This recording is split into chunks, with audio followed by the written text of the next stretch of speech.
Hey, what's up? What's up? What's up? What's going on, everybody? Ryan Newple here, Noob Sports Show, episode 154. Hope you're all doing very well today. It's Thursday, January 27th at the time of this recording. Super excited to be here. We have another awesome guest in the iGaming industry today. Excited to introduce you all to him here in just a few minutes. But first of all, thank you for watching. Thank you for tuning in. As you can see, we got a nice little background here. We're kind of starting to make things a little brighter and better, which is always the hope, right? Is continue to develop as a show, and really appreciate the support. We've been doing a lot of episodes lately, as you can see, 154 now. So excited to try to reach that 200 level by the end of the year, maybe by the end of the next few months. So anyway, if you have comments, questions, please put them in the comments. We will address them at some point and go from there. So without further ado, I'm going to bring on our guest today. I have Michael Wrobleski. Michael, how are you? I'm doing well, Ryan. Thanks for having me. Hey, Michael, really appreciate it. Michael's with Sunny Vibes Ventures. He is in the iGaming space. I'm super excited to hear what you're up to. But first of all, how's the weather up there in the New England area for him, Michael? It's cold today, and we're kind of bracing for this blizzard that's expected to roll through in the next 48 hours or so. So enjoy the sun and go out and look at your grass because you're not going to see it for a very long time after this weekend.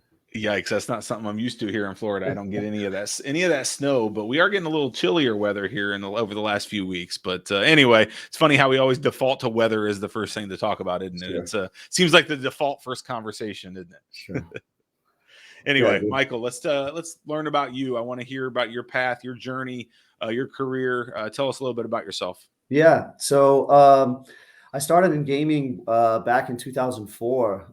I was hired by a small studio called World Winner, who were located here in the Boston area, and they hired me as essentially their first fraud analyst, fraud employee. They were doing games of skill online for cash as early as 1999. And so, I came on with them in 2004.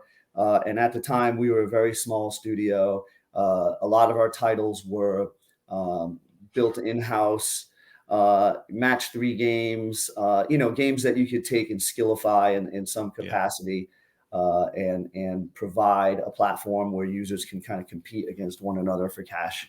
And so with that came the need to have some controls in place with regards to funds flowing into the site, funds flowing off the site. And so they brought me on to kind of head up and build out that program for World Winner. We were acquired a few times. Long story short, we ended up under the Liberty Media umbrella, who owned DirecTV and Sony at the time. And so with that acquisition, we were kind of blessed with the Sony titles. And so we were able to do Jeopardy, Wheel of Fortune, The Price is Right, like all of these popular game shows that we built out, skillified, and put out for cash. We ended up for cash play, and we ended up doing a few deals with like Bejeweled and Angry Birds. And so the company kind of did well for a while, and I was with them for a decade. And during that time, towards the end of my tenure there, the guys at DraftKings were building their product in Boston. And so they came into our office and kind of presented their beta of where the product was at the time. This was probably, 2013, 12, something like that. Right. So they came in and presented the product to us as a fellow Boston gaming company. They were just kind of looking for some advice on how to push this thing live, how to stand it up. Right. And so, we had a bunch of people in the room who gave them some perspective from their lens, myself included. And so, they kind of took that feedback and went back to their lab and pushed that thing forward and pushed it live. And then shortly thereafter, 2014, they reached out. They were starting to get some traction and some scale, and they were building out their team. And so they reached out to me to come on board as a director of operations. And so I started with them in 2014 and was with them for 5 years. a myriad of things, when I think I was like the 35th employee, something like that. Right. And so, it was an appropriate title at the time because I was kind of bouncing around and doing a whole bunch of different things from, customer support, fraud and risk, chargeback management, the wallet, payments, compliance, you name it. Most of the stuff that I do is kind of under the hood, operations stuff. Right. Sure. And so, I was with them for quite some time and went through an incredible journey with them and kind of helped them get to where they are today. And, I was there for all the fireworks with the New York Attorney General and, went through that whole drama, I guess you would call it. And then, what I would call the Cold War with FanDuel, certainly there during those times and help them with their international expansion, and then help them kind of get aligned for sports betting in the U.S. We had heard that, a lot like others, we were hearing that PASPA was going to fail, so we started to invest resources in that sports gaming product. We wanted to be first to launch in New Jersey, which we were. And so, I helped them get live in New Jersey. And then right around that time, I moved and did a quick cup of coffee in the crypto space, which wasn't really my thing. Right. And so now I'm just consulting in the industry. And so, I've been helping operators who have interest in getting live in the US. And there's a lot of them globally, right? Because they can see the marketplace here. So I'm just helping them kind of from an operation standpoint, stand up things like their wallet, payments with Visa, MasterCard, PayPal, et cetera, ACH, and then set up the foundational things that I had done with World Winner / Game Show Network, and then eventually with DraftKings. And so that's kind of where I am today. It's a wild I mean, Michael, that's quite the lead in here. I mean, that's an amazing career journey that you've had. I can't imagine a lot of things you said resonated with me. One thing talking about a lot of the things you do are under the hood. And what's funny is, those are the things that kind of go unnoticed sometimes, but they're just like operations is so important to any business to be able to operate smoothly. And so, when I hear director of operations for a company like DraftKings, I think, oh my gosh, stress. That had to be stressful. Was that a stressful position for you? Yeah, it was. I mean, listen, a lot of what we were doing, look, we were a startup. We were a well-funded startup, but a startup nonetheless. I mean, a lot of the stuff we did, we were learning on the fly. Yeah. And when, during our early days, when we started giving away $1 million every Sunday and we didn't really necessarily have the infrastructure to kind of handle all the traffic, and the website would go down. And I mean, there were a lot of long days and a lot of early mornings and late nights, but it was fun. It was a fun ride. That's awesome. So let's fast forward to today. Now you're off on your own.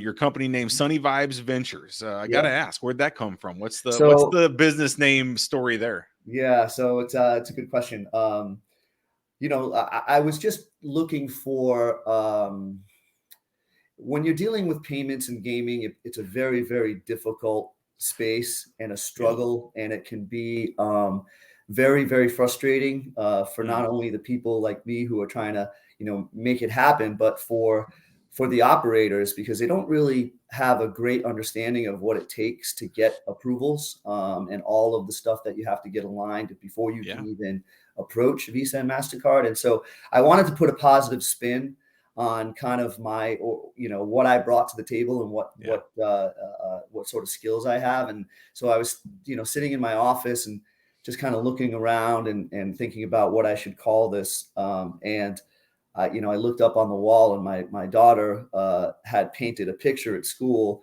that had a sun and a rainbow, and underneath it said Sunny Vibes. And I was like, there you go. Sunny Vibes Ventures it is. And so that was pretty much it. I love it. More than that. I love it. That's Yeah, awesome. That's amazing. I mean, I'm all about sun. I'm all about positive vibes. So that's a yeah. great name. I love it. And then, Thank you. like you said, in a space like this, I mean, anything that can be uplifting and positive and bring some light to you. So I love that. But tell us a little bit about how that's going, because I'm assuming that that shift for you from big company, right, and working with a lot of people to now being your own boss and being Yeah, yourself, and really, consulting is it's just a different beast because you're the guy, right? You're the yeah, person. And so tell us about that transition and how you're enjoying that lifestyle of being a yeah. consultant. I really like it. Being able to kind of set your own rules and be Mm, as aggressive as you would like to be in terms of how much work you take on and how much you're doing. yep. That part I really, really like. As far as the business itself, you know, eh, I started this in October of 2019, so Hmm. shortly before COVID. And I have to tell you, as horrible as this has been for everyone on the planet, to a certain degree, it was somewhat serendipitous for me because particularly when retail casinos closed, Yeah. Hmm. everything shifted to digital. So Yep. everything I do, as far as my consultancy and everything that I work with, is on the digital side of the house. I don't know Cool. anything about running a retail casino at all. And there are a lot of people who are smart and know how to do that, but don't necessarily, particularly now that you have casinos that are leveraging their own licenses Yeah. Yeah. with operators, they don't really have a good grasp of how this whole digital world works. And so, that being said, when COVID hit and everything kind of closed, there was that short period of time where there wasn't any sports happening at all. But very quickly, things kind of shifted online, and it became. I was busy. I mean, I was busy throughout because there was still wagering activity happening with some of my clients on the digital side of the house, although their retail establishments were closed. And so, I was still busy, and so that Mm, part of stroke of luck, I guess I would say, before COVID hit, was fortunate for me. Um, and then, to be quite honest, like there's so many people who have interest in this space in the US, that are not only located in the US, but international interests as well, that I don't have to do a lot to drum up a ton of business. sure. It's not like I'm not out, knocking on doors. A lot of it just kind of comes my way. And so, with that, it's a very fortunate position to be in. So far, so good. I kind of like it. That's amazing. That's Yeah. awesome. And yeah, I mean, you're right. That's amazing that you don't have to like go out and sell and be the salesman as well, right? I mean, when you have knowledge in an industry that is tough to have that, gain that knowledge, not a lot of people have that level of knowledge in it. People find you, right? I mean, that's Yeah. just the way it goes and the way it is. But one question I have, kind of around that, just that space, how do you keep yourself knowledgeable? How do you educate yourself to keep yourself sharp with all, I mean, because this world is changing. This whole space is so dynamic right now. It's just always growing, and there's always new legislation and new regulations and new things all over the place. What Yeah. are some things you do to keep yourself sharp, from a consultant side? Yeah, I spend a lot of time on the internet and on LinkedIn and social media, keeping track of Yep. everything that's happening. Yep. And to your point, it seems like every single day there's something going on, whether it's an acquisition or a new player in the space or Yep. whatever.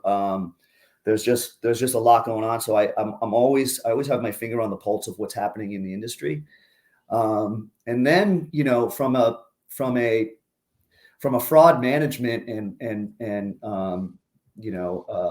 payments perspective, um, it's really kind of a whack-a-mole type of industry, meaning that you have to keep up with the newest methods to try to Yeah.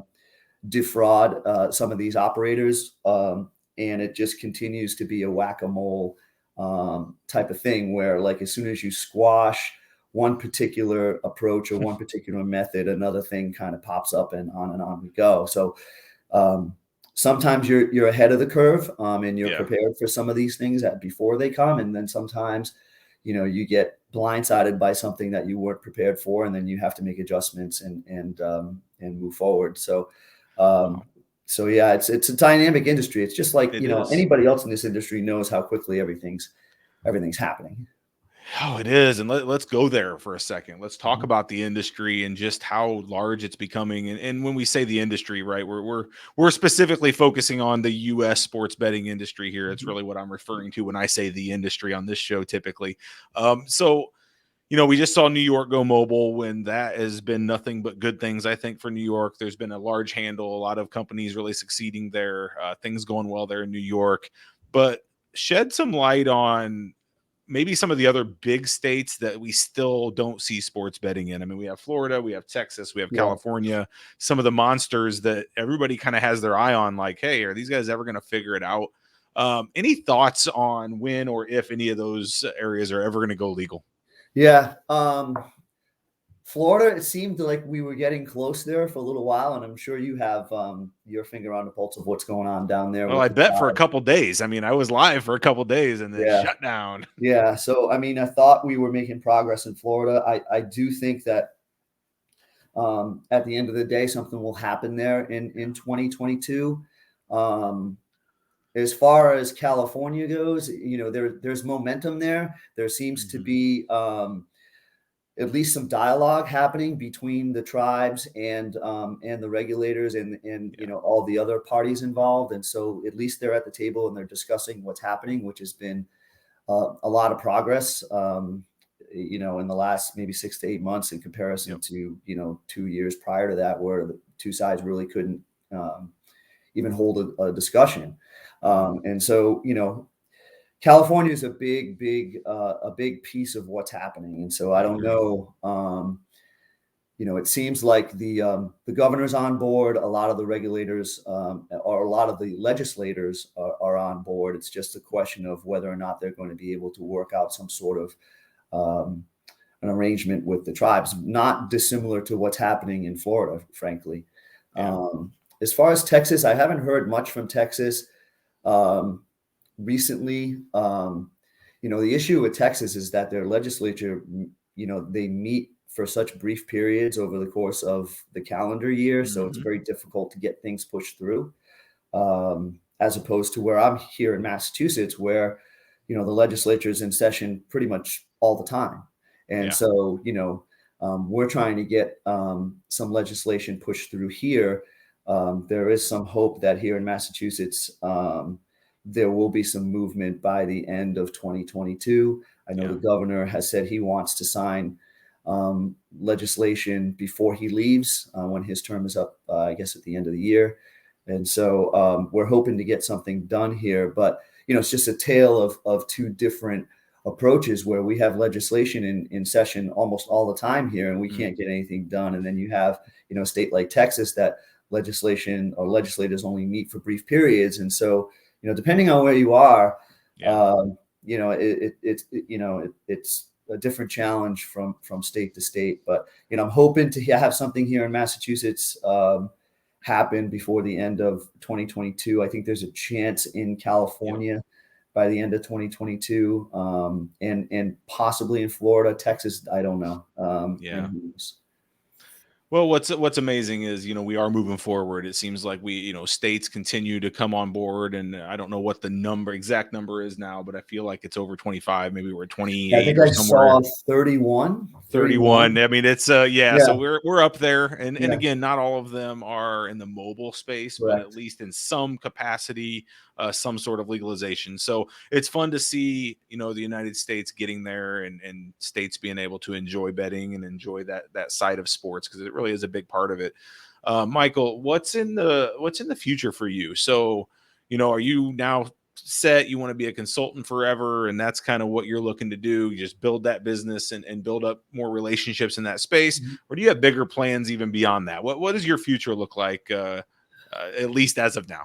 Yeah, so I'm happy with the consultant work at the moment, and I'm still, taking on clients and kind of working. What's fun about this is that you can kind of pick and choose the operators and the projects that you want to work on. And so, there are a couple of projects that I'm working on that I have that I'm passionate about because I think they'll work. I Yeah. know that you spoke with Joel Satino over at Props Fantasy. So I'm working with those guys. And again, Great. that's a project where, I think there's a unique spin on the traditional fantasy sports experience. And so that's why I have interest in that particular project. And so when you run across interesting things, you can kind of pick and choose what you'd like to work on, which is great.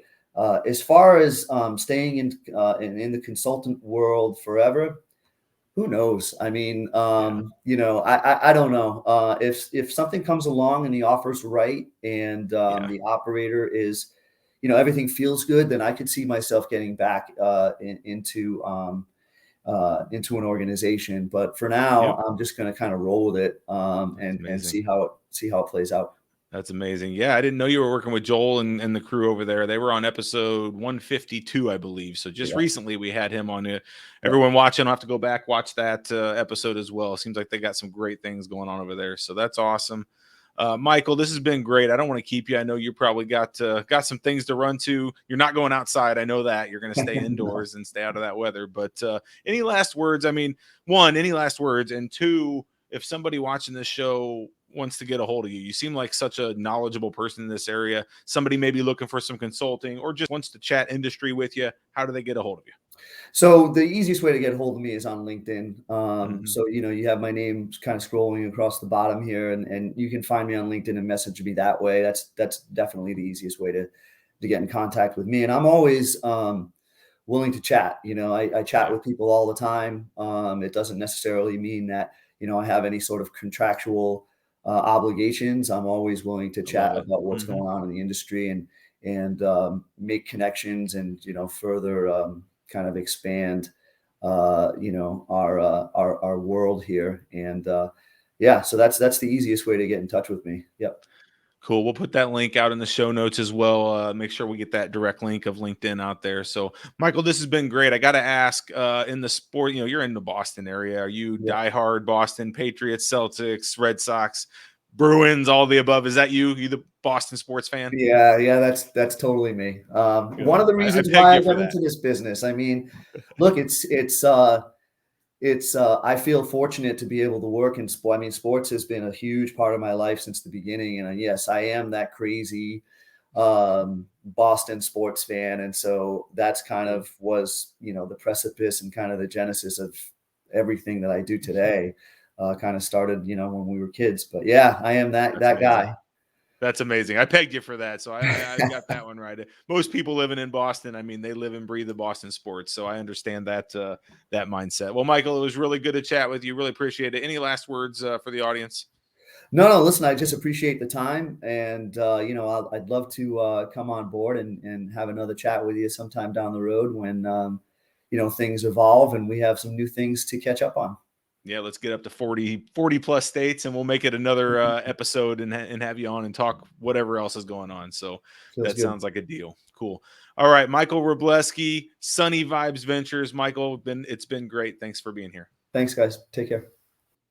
All right, that was Michael Wrobleski, Sunny Vibes Ventures. We really thank him for coming. Hopefully you enjoyed that one.